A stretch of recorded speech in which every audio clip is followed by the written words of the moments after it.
We used to have support group meetings before the pandemic, and we did it every month for many years. I think we started doing them probably in about 2006. And we had patients back then that would participate, and one in particular, Tom Geisberg, he was very generous. He pretty much showed up to every single support group for more than 10 years. And then when the pandemic hit, obviously we were locked in. We couldn't do anything. And we still tried to have meetings, but nobody would show up, and so it just kind of stopped. And then it's been obviously a few years since that happened, and it just seems like it would be good to restart this process, because I do think it's an educational opportunity to learn about deep brain stimulation, but more importantly, to learn about some of the other integrative things we're doing with the practice, and just kind of utilize DBS patients as an opportunity to educate about some of the other things that we're doing with patients that have neurodegenerative disorders with respect to all of the different treatment modalities, not just DBS. But since I have this opportunity to show some video, I've been doing these surgeries since about 2005. We brought deep brain stimulation to Austin. I started working with Dr. Patel initially. I've worked with several other surgeons over the years, and that relationship with Dr. Patel, has been extremely interesting in that we have changed how we perform the surgeries over many years, and we've gotten very good at it. And it's just I would like to share some of that with you today. It turns out that I have been able to start doing some of these cases remotely, in which case I'm on an iPad, and the reps who are very experienced from Abbott, they actually helped to sponsor this meeting. That they actually helped me to examine the patient during the procedure, and I was able to video parts of it. So hopefully we can share some of that. Unfortunately, our patient that we were going to interview today had car problems, and so we weren't going to have a patient until Mr. Seal showed up, and he volunteered to take Mr. Gessler's place. So Mr. Seals, would you mind coming up and just having a seat? I think I have some questions, and oh, good. Yeah, just have a seat there. And I'll keep standing. So I'm just going to ask him some interview questions. And after the pandemic, because we weren't having this meeting, I did some interviews of patients and put them on video so that we could share that with people who were interested in DBS. So this is going to be a little bit like that. I don't think that we ever did that, right? So Mr. Seals, how long have you had Parkinson's disease, and what were your symptoms like before DBS? In 2017, I had an appointment over here, and after 5 minutes in your office, you've got Parkinson's. Yeah. I had exhibited tremors, and that was the major issue for probably 5 years prior to that. And my primary care doctor would say, well, let's look at it for another year. Or I guess the first one said, maybe you're drinking too much coffee. And so after several years, I ended up coming over here, and yeah, so that's pretty great. With no medications. I'm not taking a single Parkinson's med. And not to give false hope, that's not usually the case, but right. People with tremor-dominant Parkinson's disease, they tend to respond very well to the surgery, and they don't necessarily require medication to feel pretty good. And there are a subset, maybe 10% or 15% of patients that just can't tolerate any of the medications. They make them either have nausea or lightheadedness or behavioral problems that can include delusional, paranoia, even hallucination. And so not everybody can tolerate the medication. So it's very nice that he can actually do without medicines. So what prompted you to consider deep brain stimulation, and were you having any side effects to the medications we tried? I was having some slight problems with the medication in the sense of how I slept, things like that. What prompted me to do it was a belief, either accurate or not, that this would either stop or slow down the progression of the disease.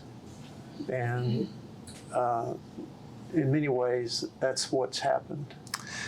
Yeah, and that's a very interesting. Surgery was February of 22, so it wasn't all that long ago. No, and there is evidence in the literature that people who have deep brain stimulation earlier, they seem to do better. 5, 7, 10 years down the road, they don't require as much medication to get even better control of their symptoms than patients who don't do the surgery.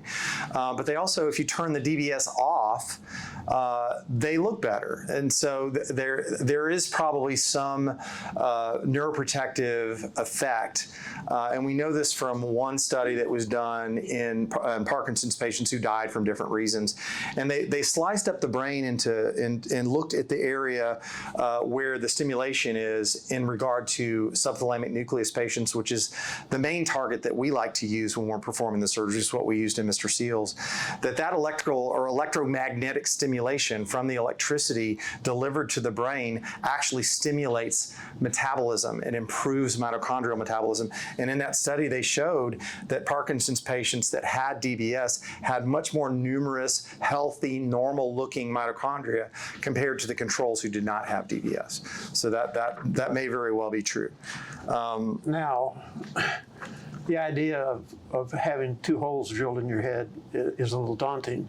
So it took me a while to be convinced that this is what I should consider. Right, and it's certainly courageous to have DBS. Did you struggle with the idea of having the surgery awake? Did you consider having it asleep? No, I was awake. I could hear your voice, Yeah. Dr. Patel, plus the guys from Abbott. Yeah, that's good. And did you think about having it asleep? Because some centers do it asleep. Do you know why that we don't prefer to do it that way? Well, I figured if I was awake, I could respond to help you guys in doing the best job you could for me. Yeah, and I actually read your surgical notes when you arrived, because I appreciate you doing this, and I saw that yours was challenging. Do you remember that? Not really. Oh, good. Well, I wish I had the video to show you of his surgery. I do recall that there was some discussion between the doctors and Abbott as to where. Well, you're more complicated than average to get to the right spot, but the patient that I videoed that we're going to show you today has an example of that, about the process that's involved. And this is a process that just won't occur if you do this surgery asleep. It just doesn't happen. And when they leave the wires in, if it's done asleep, most people get some benefit, but the chances of him having it that way and not requiring medication and getting the level of benefit that he has would be extremely remote, okay? So can you describe how anxious you were before or during the surgery? I was very anxious. And like I said, drilling holes in your head, plus having wires coming from the electrodes down your neck and into the battery. It's kind of like a pacemaker. I have this with me. It's non-rechargeable, which is what I chose because there are a rechargeable option, but you have to charge it every few weeks or whatever. You could pass it. And with this may last me without doing anything to it. 5 years? So non-rechargeable is about 5 to 8 years with Abbott. Medtronic is, on average, we're seeing about 2, maybe 3 years. So it is a little bit longer lasting than what we were using before. Right. But now both have a rechargeable option. We're going to pass around what the batteries look like. And Medtronic has a good device too. It's just I like Abbott a little bit more because it has a remote platform that allows us to program from anywhere. So you don't have to come in the office for every visit to make progress adjusting it. Mm-hmm. And we're going to get to that. So did you feel like your visits with us helped to relieve your anxiety? Oh, yes. Quite. Is there anything else we could have done? No. Okay, I know it is gutsy to do this. So did you feel any pressure to have DBS surgery? No, none whatsoever. Okay, good. I was looking for an option that would give me the best result, which I believe I I did. Yeah, well, that's great. So were there any alternatives to DBS explained to you adequately? Did you consider, say, focused ultrasound or the Duopa pump that has a feeding tube? No. Okay. And did you know about those options? Nope. Okay. Usually we try to go over that. It's hard to remember everything. They say that when you come to the office that you're lucky if you remember 20% of what you're told. So, maybe we told them. I hope we did. Is anyone here familiar with focused ultrasound? Just one. So it's a new alternative to DBS that involves, it's kind of like a ultrasound version of the Gamma Knife. So Gamma Knife uses X-rays to zap your brain in one small spot to burn a hole. In this case, they're using ultrasound like they use to break up a kidney stone. And they can turn that up just a little bit so they can see if they're in the right place. And then they crank it up to burn the hole. And when they burn that hole, it's permanent. So you can't adjust it, and there's a lot of business going on nearby. So if you burn that hole and it affects your speech or your balance, which is usually the case, then that's a permanent new deficit. Okay. So I'm not a big fan of focused ultrasound because of that. They argue that it's a little less invasive, and that's just cosmetic. It's like the idea that you don't have to drill a hole through the bone that's the size of a dime to put the wire in. That seems comforting, but they're still burning a hole in the brain, and so there's still risk for hemorrhages. There's still risk for stroke-like symptoms that are permanent, and that risk is actually higher with focused ultrasound than it is with DBS, that you might be left with a new permanent deficit. The other option is the Duopa pump. And this is a feeding tube that goes into your, I'd say, jejunum, which is upper GI tract, and it releases the carbidopa levodopa. It's only mainly for Parkinson's patients. We do this surgery on people with essential tremor, and we also do it with people that have dystonia, and so that wouldn't apply for them in those cases. But for Parkinson's, they can feed this carbidopa levodopa just like the pills you take, the Rytari. For those of you who are familiar with Parkinson's drugs, they just feed it directly into your gut, and that actually improves symptoms better than taking the pills. But the net amount of drug that's required is higher. And we know from our experience and in the literature that the higher the dose of carbidopa levodopa over your disease is higher risk for toxicity. So yeah, you're better in the short run. Does it work as well as DBS? No. Is it a little bit lower risk for people who have progressive cognitive decline? Probably, but the high dose of carbidopa levodopa actually can contribute to cognitive decline. So there's no perfect solution. So let me keep track of time. So I definitely want to have time for questions at the end. Many DBS centers perform the surgery one side at a time. Were you aware of that? Yes.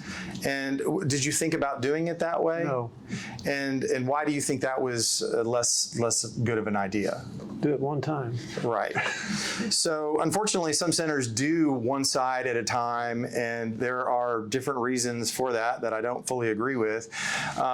When we're doing the surgery, and hopefully I get to the videos, and you're setting everything up, if the first side goes well, and you know that everything is lined up, the images that we're using merged perfectly, everything is good, why do you want to take all that apart to try again 6 months or 9 months later to do the other side? And so I think the risk of having optimal placement, the second surgery is less to whatever degree, and then you're having to go through the whole process again. So, the extra 30 to 45 minutes to finish the surgery and do the other side is all it takes to do both sides. Whereas if they split it up into two different surgeries, it's a whole nother surgery each time. So that doesn't make sense to me. 3 surgeries. Yeah, and then you have to go get the battery again. So it's really 4 surgeries instead of 2 surgeries, right? So, so how many programmings would you say it took before you got relief? It was almost immediate. I got relief, and then it's just a question of fine tuning it. Right. And so if the wires are in the right place, that's why we have a team here. Jordan and I, Jordan's our nurse practitioner. He's been with us for almost 10 years, probably 10 years now, I think. He's out today. But, it takes at least, I would say, 2 to 3 years to become a good DBS programmer. It takes probably 5 to 10 years to become a really expert programmer. And they don't teach you this in medical school. They don't even teach you during your neurology residency. It's only the movement disorder specialists that go to programs that are really experienced in DBS that get some training, but then it's a lot of training after that.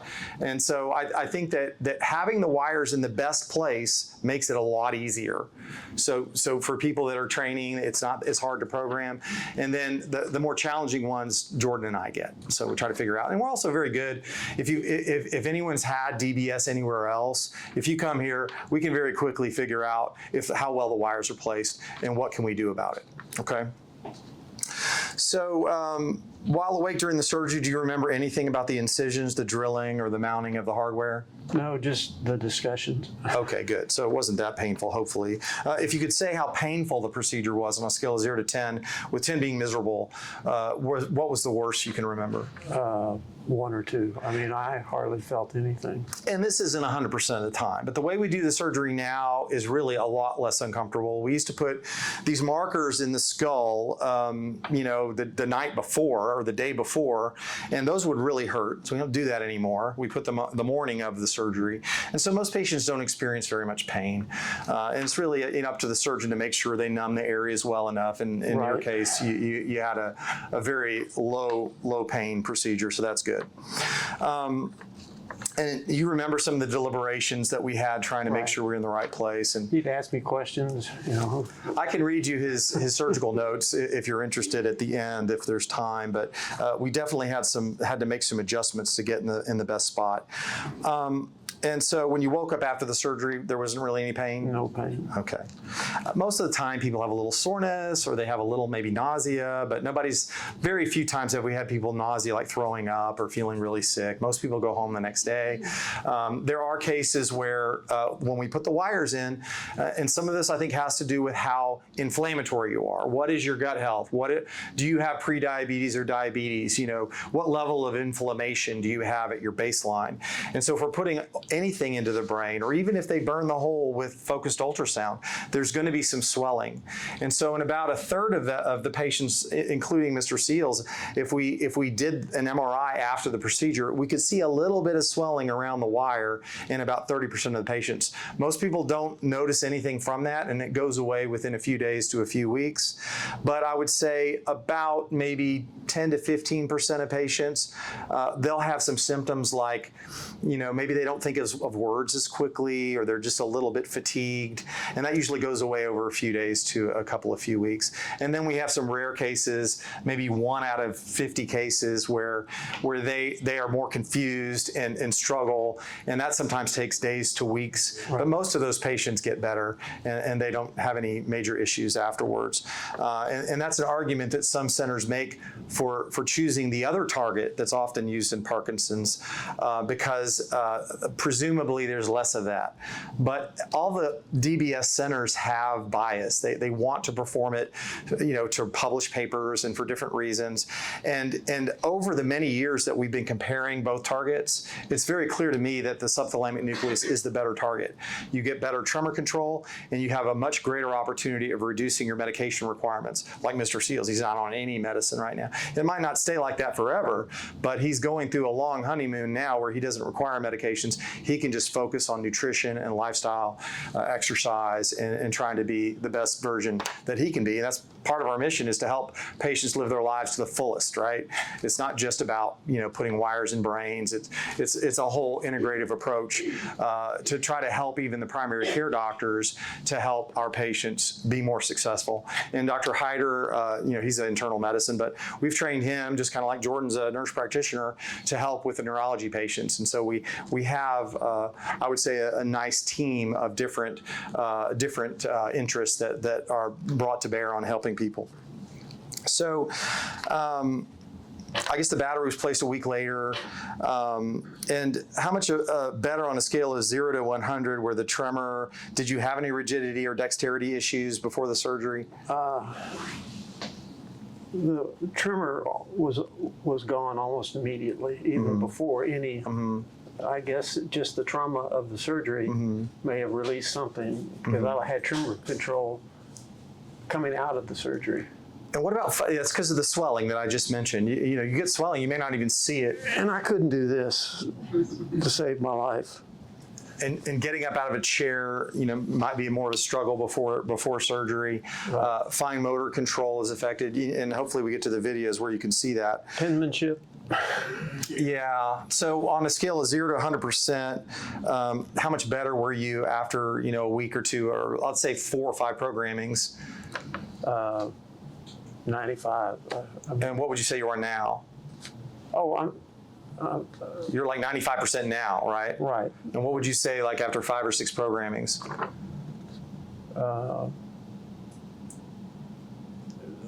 It's hard to differentiate, because I'm working on the same program that you dialed in Early on. in July. Yeah. Of last So year. we make some minor adjustments, and sometimes that's all you got to do. Right. So that he's a great example of, well, that extra effort trying to put the wires in the right place paid off. Yeah. Because if it's a millimeter off from where his are, it's a lot harder to get Right. good results. And most doctors don't reveal that reality or even understand it for that matter. So are there any significant persisting new problems that were not present before the surgery? My balance is not quite the same. Is it a little worse? It's a little worse. I've been working on it, and it's improved. I'm in a boxing class for Parkinson's, which has helped. And also once a week I go to a run lab to work on gait work. So all of these have resulted in improvement. Right. And you know, the stimulation can negatively impact gait and balance. So that's something that I should look at again, because if we overstimulate the deepest contact, there are 4 contacts on the end of the wire, and the deepest contact is closest to a structure called the substantia nigra, which also happens to be where you lose your dopaminergic neurons, which is why the electromagnetic stimulation in the area might be beneficial to that area, because it's really a 0.5 millimeter below that deepest contact. But if you overstimulate and that field is a little bit too large, stimulating in that space will affect your balance, and it makes you look like you're walking a little drunk. But that's something we can adjust. We can work around it. It's just trying to find, you know, what is the perfect balance between getting excellent tremor control without inducing any stimulation-related side effects. And one way to find out is just turn it off and see if his balance gets better. Of course, his tremor comes out, Right. And then, you know, we're not going to do that today, but it is very interesting how all this works. Oh, okay. So clearly you're satisfied with your outcome. Would you consider doing the surgery sooner, knowing what you know now? No, I think I did it about right. About the right time. And At least I feel that way. so you had tremor for maybe 5 years before I met you. Right. And then how long before then did you have the surgery?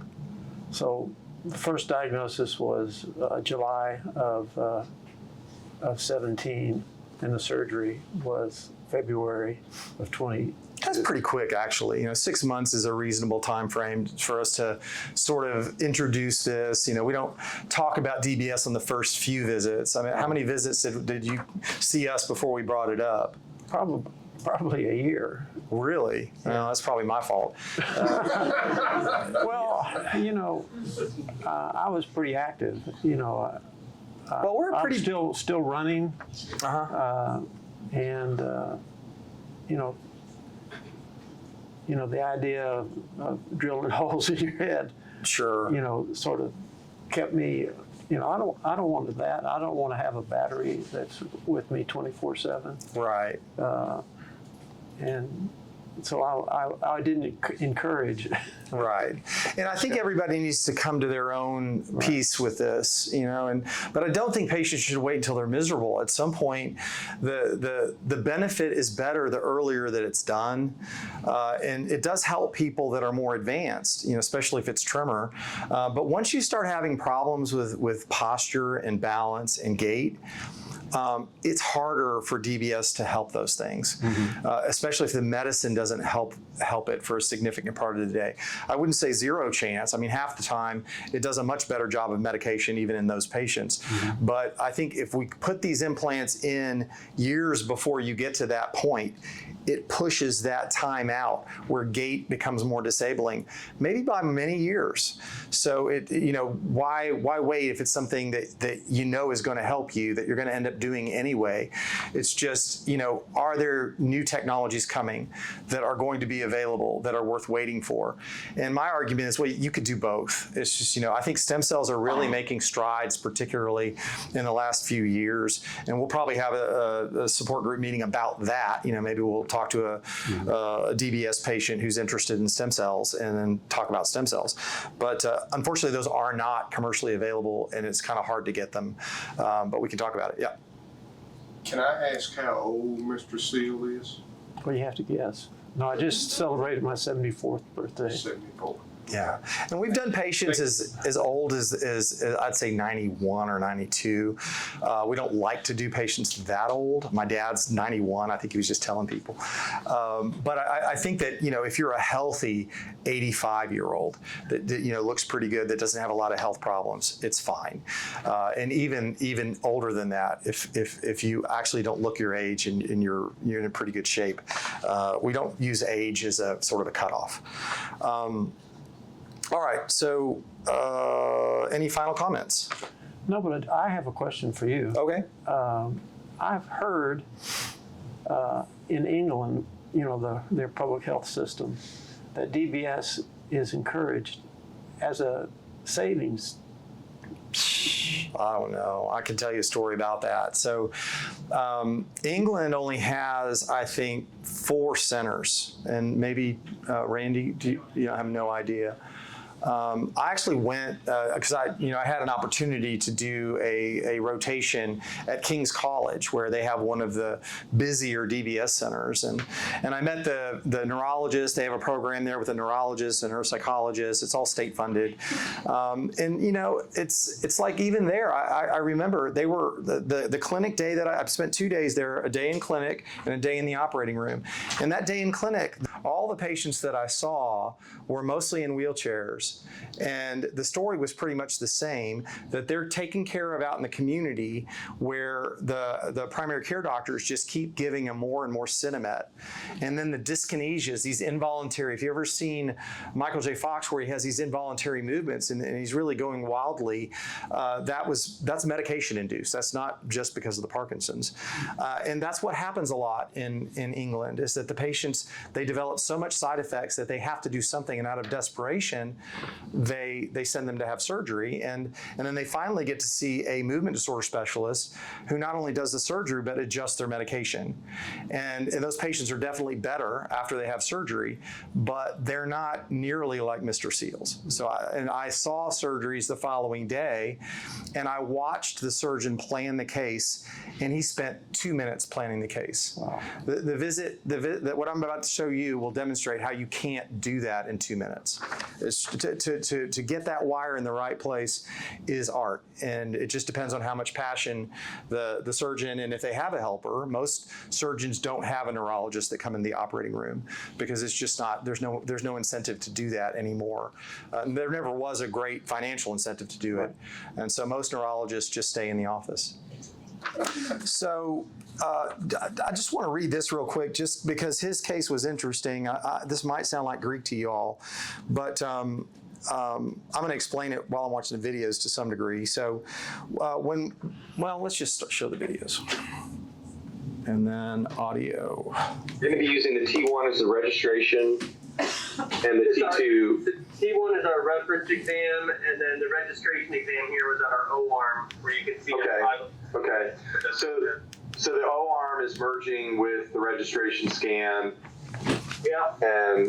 And yeah, I think that's fine. And then let's look at the ACPC, so the upper right corner. Yep. And then zoom in to the AC. Yeah, there you go. And then just go to 2D and toggle between the T1 and the T2, just to verify. Okay, so what I'm going to do is try to talk through this. There you go. Okay, now toggle. T1. That looks perfect. It does. So what we're doing here is the computer system that we use takes actually three sets of images. The MRI, there's a sequence on the MRI that we can see the target, we plan with that.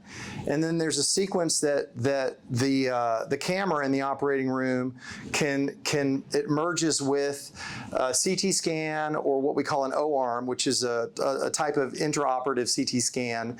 And the camera in the operating room really only sees where those pins are in the skull.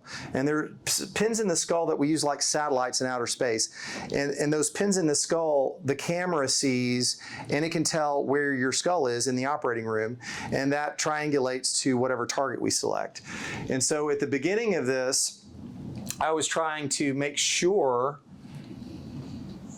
that if it's going to cooperate, I was trying to make sure that the two images were merged precisely. So we're flipping between images to make sure that the images are precisely aligned with each other. Because if they're off even a little bit by a millimeter or two, then that means whatever plan you come up with on the image that you can see the target isn't actually what you're going to hit. And that's something a lot of centers miss. That they just hope that the computer and the algorithms and AI or whatever algorithms they're using to merge these do it. But it's important to look at the images and make sure that these things line up. Like this dot right here is called the posterior commissure, and we're flipping between the two images to just make sure that they lined up perfectly. And so that's an important part of the surgery.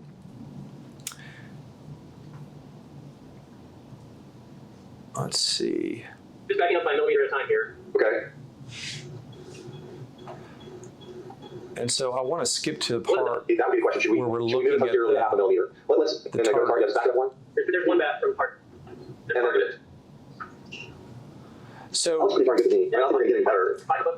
here, this is the target, this dense area.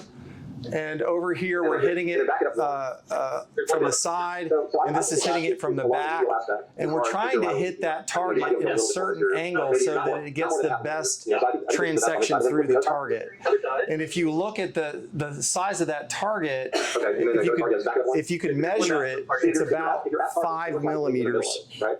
Can you advance it one more? Negative? You're definitely out of there, right? Yeah, well, yeah. Two below there. One below is a little. It's about 5 millimeters in distance from the top of the target through the bottom of the target. So we can see it before we even do the surgery. It's like playing a video game, but it's an important video game. This is what we hope to do during the surgery. And this is something that sometimes the surgeons most of the time, they just do this by themselves, a lot of times with help from the reps. And this is why the reps are so important. And the current Abbott reps, a lot of them came from Medtronic, so they have the most years of experience in the operating room doing this surgery with our team. And so that means that you're less likely to have problems, because the more smart people in the room that are helping the surgeon, the less likely that any mistakes are going to happen. And that's one reason I like to go to the surgeries, or at least participate. In this case, I did it remotely. So I think we can probably move on to did anybody have any questions about what they're seeing here? I know is it too complicated? No?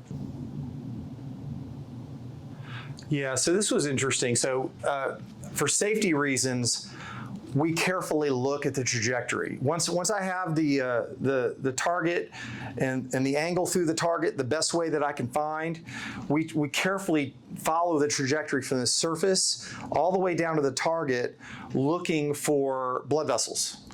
And I'm laughing because we see a blood vessel right here. Can you see it right there? That's a problem, right? So we know that if we go right over that, we're going to have a hemorrhage.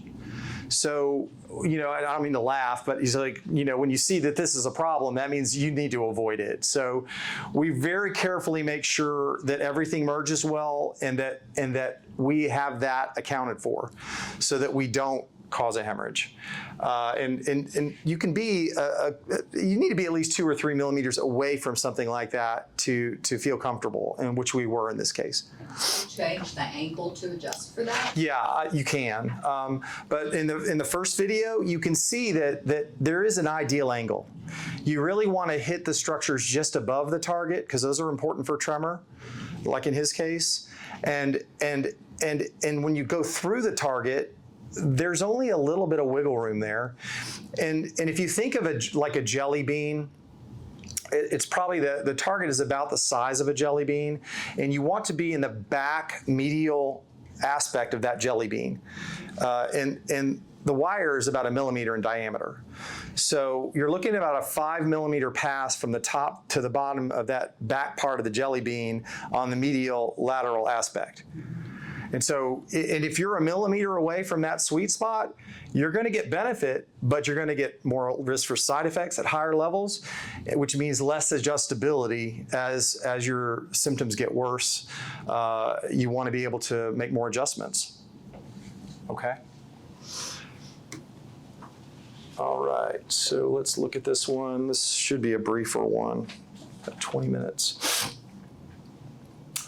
And I do want to share the audio for this, I think.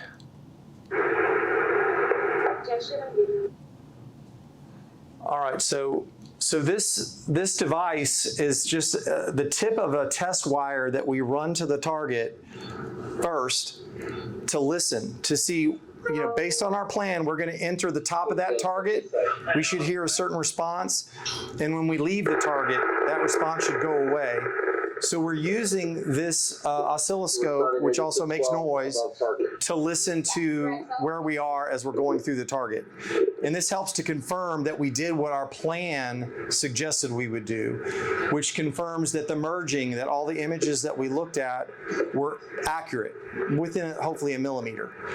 And that's what what we felt like here happened. But in this patient's case, the first pass was a weak signal. And so we felt like, we didn't actually hit exactly what we wanted to. And it wasn't because of the plan. It's just there are some variables when the surgeon is setting up that can add up to 1 millimeter or 2 of error on top of your plan. And so if you're off target by 1 millimeter or 2, then the MER is not going to reflect what the plan suggested you were trying to do.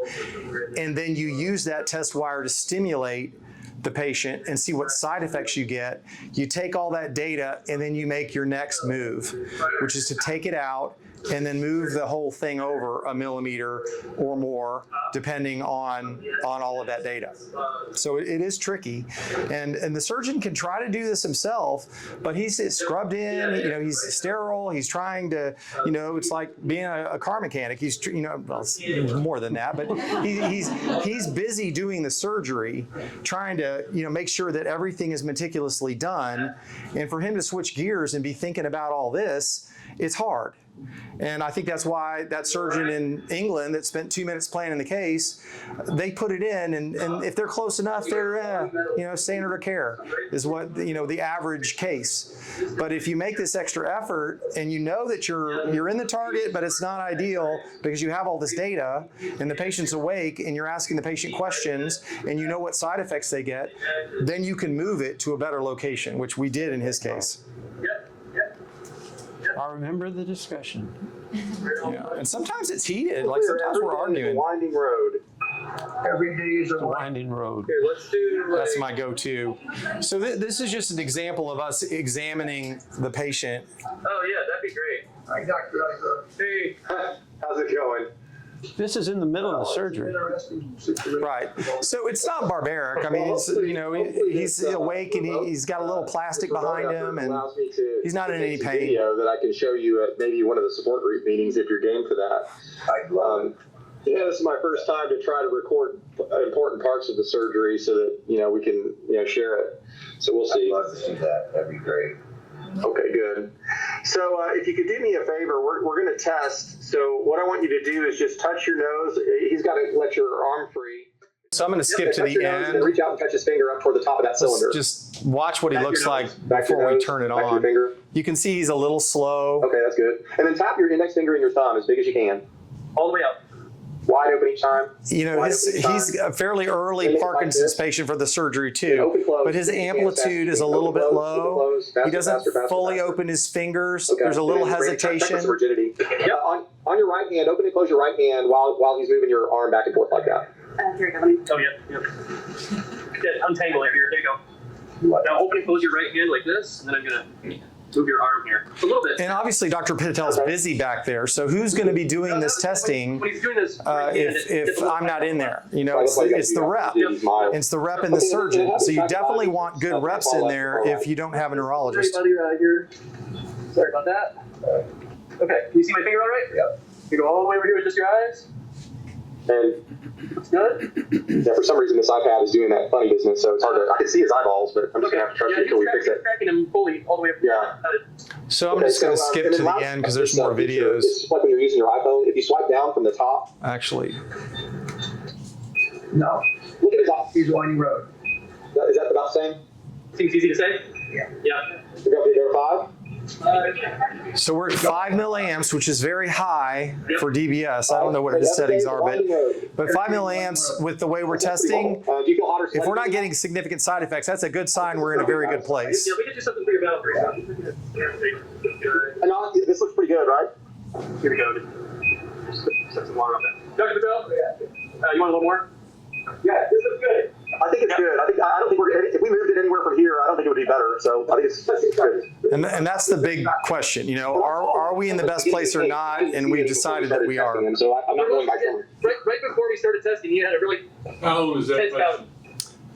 I think he's in his mid-60s. Feelings? No. Okay. Now open up your hand real big. So this is after this is looking for benefit now. Wide open. See wide open? No, it's fine. Type this. It's easier. Type this. Open, close as fast as you can. Fully open, fully closed. Faster and he more fully opens the So let's go for hands. side effects. Okay. Do you feel any side effects yet? Do you feel any problems? No. Look at his eyes. Make his eyes move far left to far right. All the way over here. Looks good. He's making it all the way. Yeah. So, and those are the other things that, you know, that they're important questions to ask during the surgery. You know, when we're stimulating, not just looking for benefit, but are you getting hot or sweaty building up? Because if the wire is too anterior by even a couple of millimeters, you turn it up, you're going to start sweating, literally sweating and feeling hot. And it's stimulation dependent, so you turn it off, the sweating and the hotness goes away. So you don't want that. Even though you may get benefit, you're going to have the side effect issue you're dealing with. If you're too deep, you know, you might notice ataxia, like when they're doing finger to nose, they overshoot or they're not hitting the target well. Or if it's lateral, you might start seeing pulling or speech issues. If it's medial, you might get double vision. So that's the whole reason you really need somebody in there examining you to make sure that you're not getting those things at low to moderate stimulation levels. And what I mean by that is with our standard settings, we use, you know, 3 to 4 milliamps. If you're getting a little bit of side effects at 5 milliamps, sometimes we'll take that. But there are a lot of places that just go to 2 or 3 milliamps. They're like, oh, okay, you got some tremor control and we're done. So you don't want that. All right. So I think I might want to skip to the last video just because we're short on time, and then we'll have some time for questions.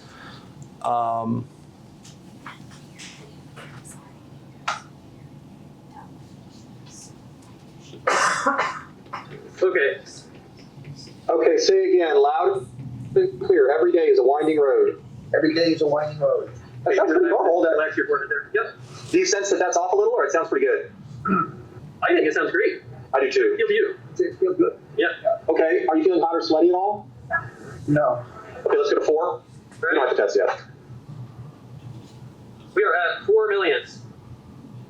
Anything in the foot? You feeling anything in your foot? No. Maybe getting some facial pulling? I think so. Say every day is a winding road.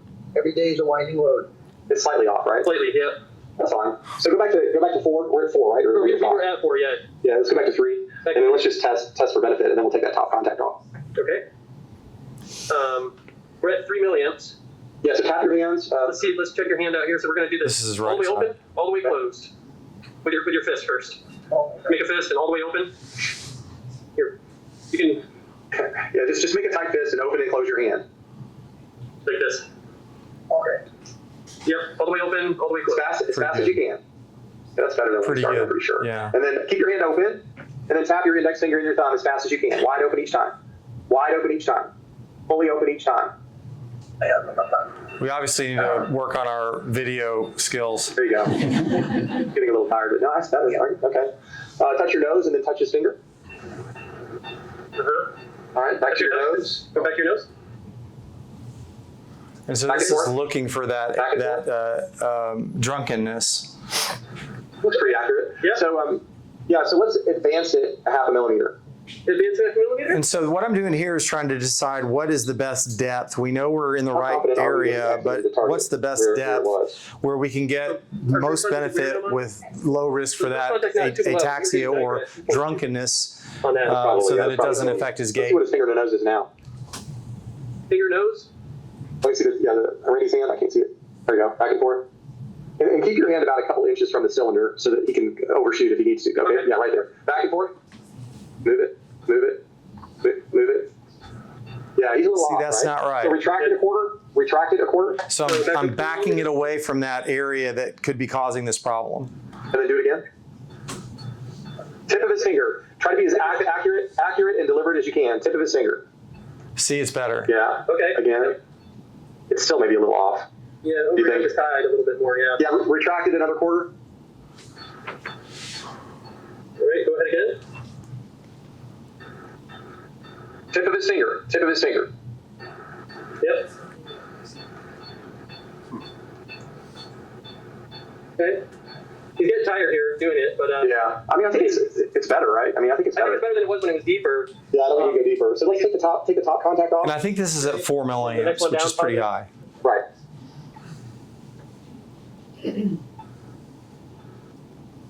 All right. We're going back on here, 3 milliamps. Top contact is off. Contact 3 is positive. All right. So every day is a winding road. Every day is a winding road. That sounds good. Yeah, go to 4 milliamps. 4. Okay, good. Say it again. Every day is a winding road. See, it's better, right? I mean, is it slightly off? It's better than it was. I think it sounds okay. 35. It's A little dry. a little bit, but not bad. Now we're going to 5 milliamps. 5 milliamps. I feel Not bad. more of my leg than I do my hand. That's a good sign. That's a good thing. Loud and clear. Say every day is a winding road. Every day is a winding road. And that still sounds really good at 5 milliamps. I think we're good here. Want to put it at 4 and just test his finger to nose one more time, and then we'll call it a day.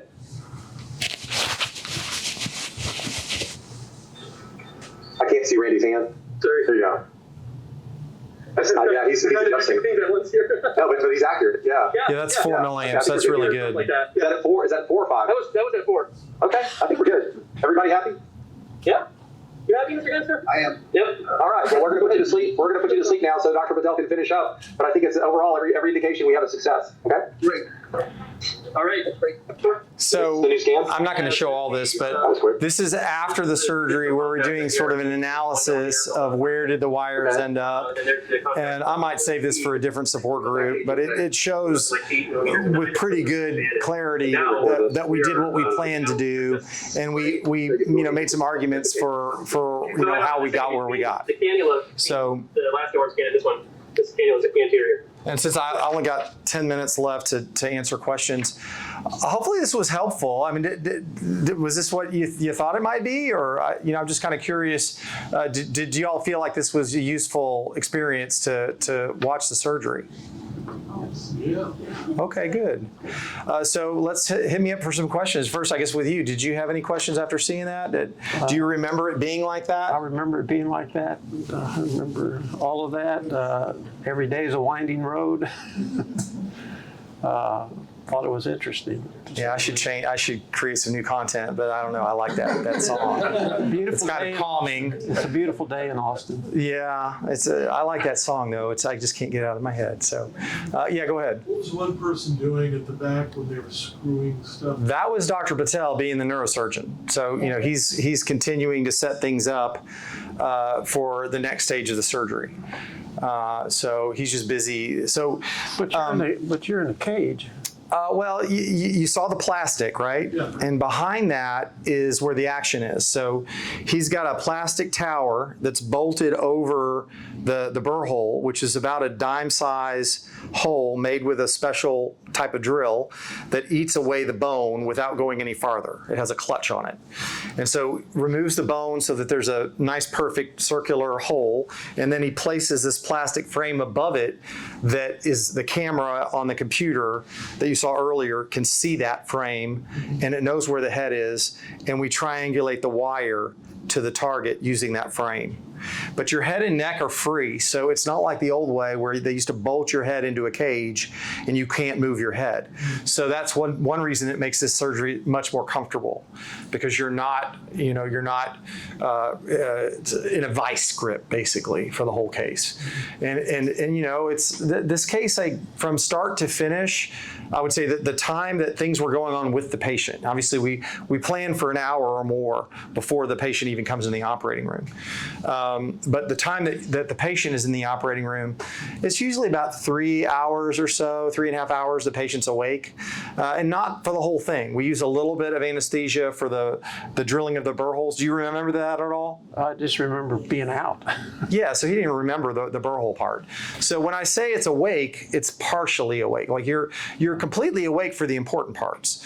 If we put you down for all of it, then you don't wake up. So, but we can put you to sleep for, a couple of minutes, and then there's enough time for you to wake up for the important parts. Mm-hmm. And he was an example of that. So you just don't even remember the more dramatic parts. And it's not like drilling the bone hurts. It's just vibration, it's noisy, and it's like, why remember that if you don't have to? All right. You end up with two little balls on your head. Yeah, they're little caps. They're little low-profile caps. Any other questions? How come there's two holes? Well, if we're doing both sides. And what do you mean both sides? So some Parkinson's, they start and they have maybe just tremor on one side, but they also tend to shuffle. And sometimes the tremor comes out on both sides. And if there's any symptoms on the other side besides tremor, like rigidity or slowness or shuffling, it's better to do both sides. And I've only seen 1 or 2 cases in my career where I had a patient that came in and only had symptoms on one side. Now, some of the neurologists that advocate for splitting up the surgery will argue that one lead can help both sides, and that is true. So if you put one wire in your right brain to improve your left body, about 10% of the fibers that innervate your right body come from the right side of the brain. And so you can get some benefit, but it's like modest, and you're not getting that potential benefit that I wouldn't say we have proof of it, but there is that study I referred to, the mitochondrial study, that if you're not stimulating over on that side, waiting to get the other side done, then you're not getting that electromagnetic stimulation that might be beneficial, that might slow down the progression of pathology in that area. So I think it's just better to do both sides. I don't see a good reason other than, I would say politics and finances, really. I don't think it's not a safety issue. So you could argue, it's 50% less risk if you only do one side at a time. Well, if you know you're going to do the other side, you're going to take that risk in 6 or 9 months anyway. And if everything is set up, like, we know that the plan, everything is set up and working well on the first side, then your risk just went way down to go over and do the other side.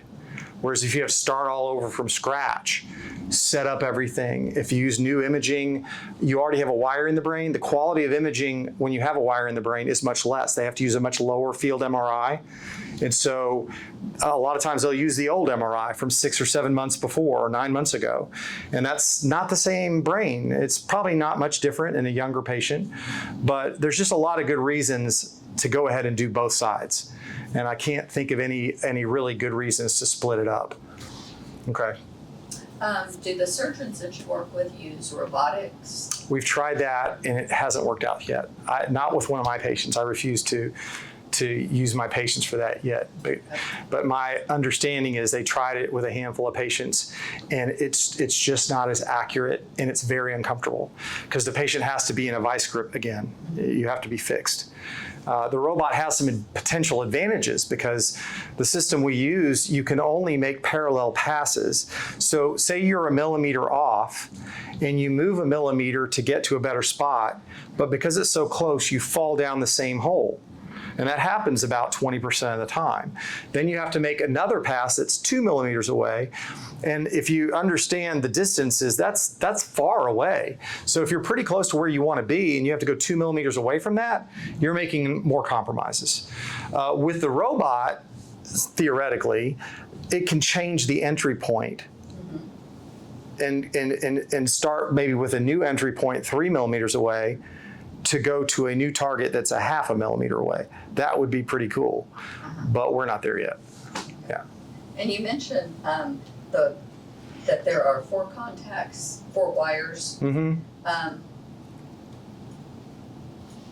So what device is that on? Is that on the Abbott? All the newer devices have 8 contacts, but they're divided into 4 rings. And the top ring and the bottom ring is just 1 round contact. And then the 2 middle rings have 3 little pie pieces that so you can point the stimulation. So if you're like a 0.5 millimeter or 1 millimeter away from the theoretically perfect spot, you should be able to get really good results. Even without necessarily using that directionality, you should get great results. And I'd have to look and see if we're using, do you know if we're using directionality on you? Don't know. He may not know. But if it's, say it's 1.5 millimeters or 2 millimeters off, without that directionality, you're not going to get very good results. With directionality, you'll get better results, but it's still not going to be as good as putting the wire in the best angle as close to that sweet spot as possible. And there are articles about this that they compared all the different ways they hit STNs, and they were able to zero in on a pretty small area that reflects what I'm talking about. And so that's what we try to hit every time. A little question. You were talking about the bumps on your head. Uh-huh. I thought they were countersinking those now, where you don't have. Yeah, it's up to the surgeon, really. Okay. Yeah, you can ask him. Okay. Yeah, you can counterseek. Yeah, you can. Just grow curly hair. I don't think the surgeon. I couldn't. I think Dr. Patel does a great job on his surgical closures, and he did.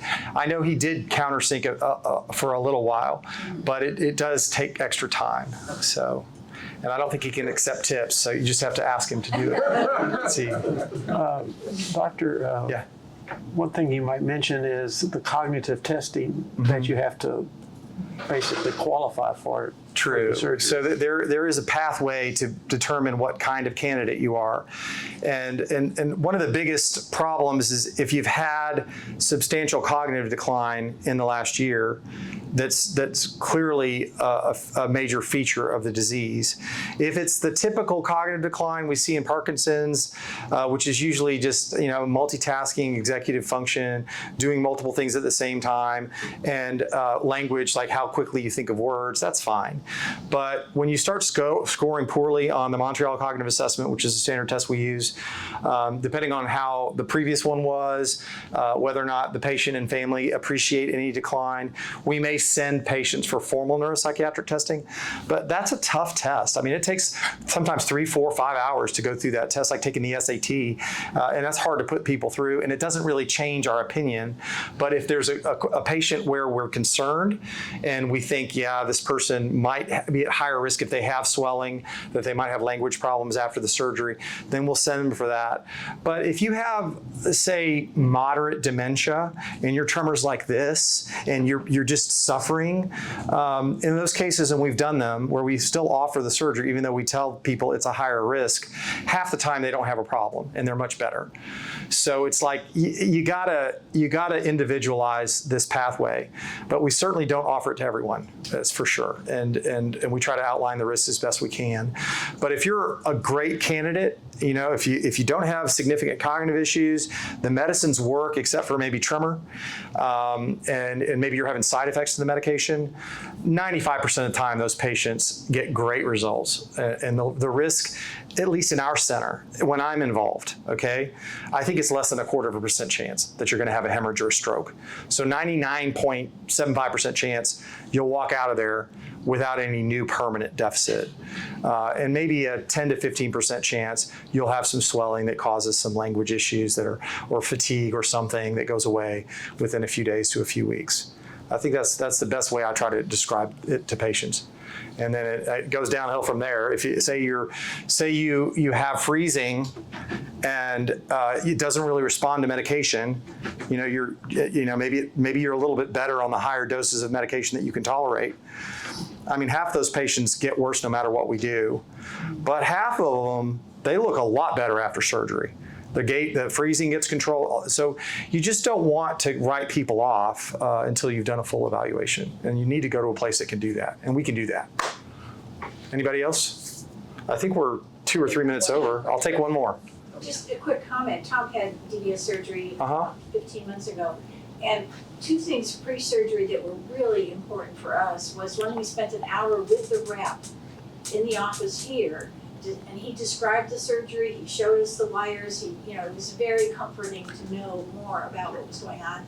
And then we also spent an hour with Dr. Patel before the surgery in his office, again, going through the same thing, seeing the frame that was going to be used, and just becoming more familiar. Those 2 appointments were really important. I was just curious, I noticed that the Davis Finney Foundation just posted some new research about women and DBS. I haven't seen it yet. Oh, okay.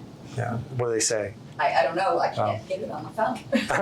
Yeah. Is that good? It's like it One more? does up here. Yeah, go ahead. May I address our question? Sure. We lived in Corpus Christi for years and were a part of the support group there. It has been a few years ago, maybe 5 or 6, that there was a lady in our support group who was in, I would say, advanced disability.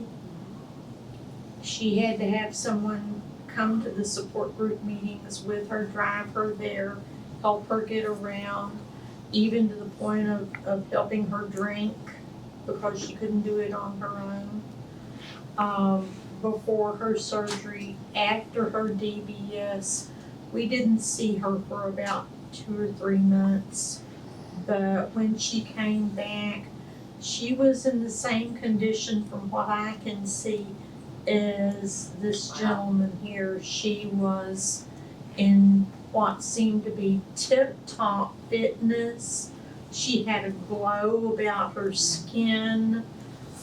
She was just really, really looking healthy, and she was more mentally aware than I had ever seen her.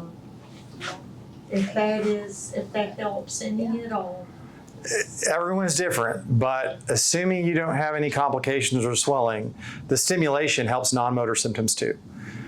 Even constipation. I haven't seen sense of smell come back from DBS, but I think that combined with everything else that we offer, the people that have DBS have a better shot at independence for much longer in their life. So I think it definitely part of our strongest tool set is DBS, but we definitely do other things. And I don't know, do you do our drinks, the litomite, and you don't do that? I might just give you a free bucket just because. And thank you so much for volunteering. I mean, literally, he walks in and I ask him to do this and he's like, yeah, sure. I do your shakes and litomite and love the shakes. Well, I'm gonna give you a free bucket and a free bag of litomite. Do we have anything we can give him? Free samples, right? Yeah, so when you leave, if y'all want free samples, but if you're interested, I'll just give you a bucket and a bag, because I really appreciate you saving the day here, because I don't think it would have been the same without participation from Paul. And thank you all so much for attending, and thank you, Randy.